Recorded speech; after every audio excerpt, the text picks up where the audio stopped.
അസ്സലാമു അലൈക്കും വറഹ്മത്തുള്ളാ. അൽഹംദുലില്ലാ വസ്സലാത്തു വസ്സലാമു അലാ റസൂലില്ലാ വഅലാ ആലിഹി വഅസ്ഹാബിഹി അജ്മഈൻ അമ്മാ ബഅദ്.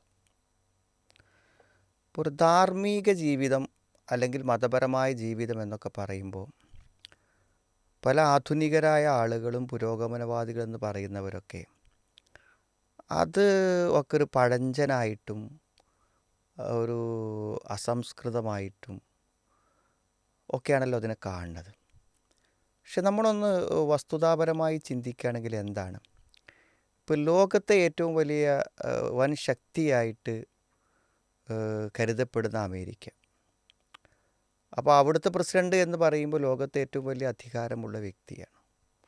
പക്ഷേ എപ്സ്റ്റീൻ ഫയൽസ്, അതായത് ഒരു ദ്വീപിൽ കൊണ്ടുപോയി ചെറിയ പെൺകുട്ടികളെയും മറ്റും പീഡിപ്പിക്കുന്ന ആ ഒരു ലോകത്തെ പല നേതാക്കന്മാരും അകപ്പെട്ടു പോയ ആ ഒരു അധാർമിക പ്രവർത്തനത്തിൽ അയാളൊരു ഭാഗമാണ് എന്ന് ലോകം അറിയുമ്പോൾ മറ്റെന്തെല്ലാം കാര്യങ്ങളിൽ ഉയർന്ന അധികാരത്തിലും സ്ഥാനത്തിലും എല്ലാറ്റിലും ഉയർന്നു നിന്നാലും ആ ഒരു പരിശുദ്ധിയില്ലായ്മ, ധാർമ്മികതയില്ലായ്മ അയാളുടെ എല്ലാ മഹത്വങ്ങളെയും കെടുത്തിക്കളയാൻ പര്യാപ്തമായിട്ടുള്ളൊരു കാര്യമാണല്ലോ അത്.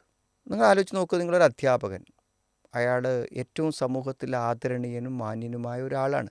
പക്ഷെ ഒരു പോക്സോ കേസിൽ ഒരു ചെറിയ പ്രായപൂർത്തിയാകാത്തൊരു പെൺകുട്ടിനെ പീഡിപ്പിച്ചു എന്ന് ഒരധ്യാപകനെക്കുറിച്ച് സത്യസന്ധമായി തെളിയിക്കപ്പെട്ടാൽ പിന്നെ അയാളുടെ വില എന്താണ്?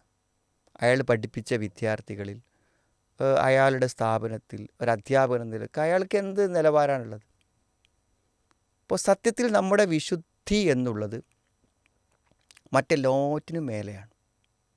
നമ്മൾ എന്തുകൊണ്ട് ഔന്നിത്യങ്ങളും അധികാരങ്ങളും അംഗീകാരങ്ങളും നേടിയാലും നമ്മുടെ ധാർമ്മികമായിട്ടുള്ള വിശുദ്ധിയില്ലായ്മ അതിനെല്ലാം തകർത്ത് കളയുമെന്നല്ലേ നമ്മൾ മനസ്സിലാക്കേണ്ടത്.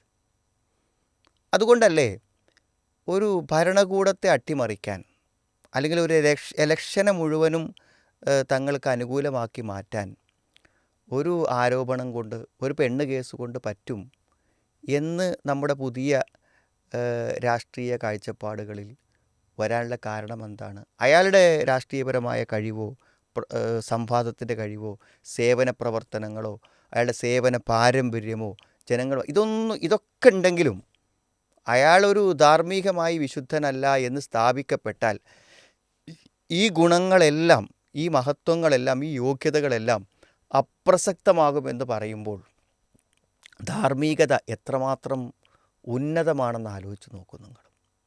അതുകൊണ്ട് തന്നെ ആയിരിക്കണം നമ്മൾ അള്ളാഹുവോട് പ്രാർത്ഥിക്കേണ്ട കാര്യങ്ങളായിട്ട് പഠിപ്പിക്കപ്പെട്ട കാര്യങ്ങൾ.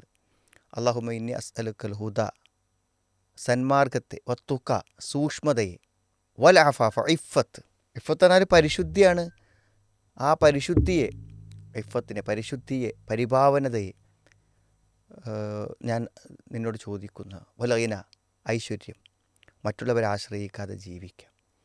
അപ്പോൾ ഒരു മനുഷ്യൻ്റെ ജീവിതത്തിൽ സൂക്ഷ്മതയുള്ള ധാർമ്മികത ഉണ്ടാവുക എന്നുള്ളത്, അതേപോലെ തന്നെ ഏറ്റവും ശരിയായ വഴിയിലൂടെ സഞ്ചരിക്കുക എന്നുള്ളത്, പരിശുദ്ധനായി ജീവിക്കുക എന്നുള്ളത് വളരെ പ്രധാനപ്പെട്ട ഒരു കാര്യമാണ്.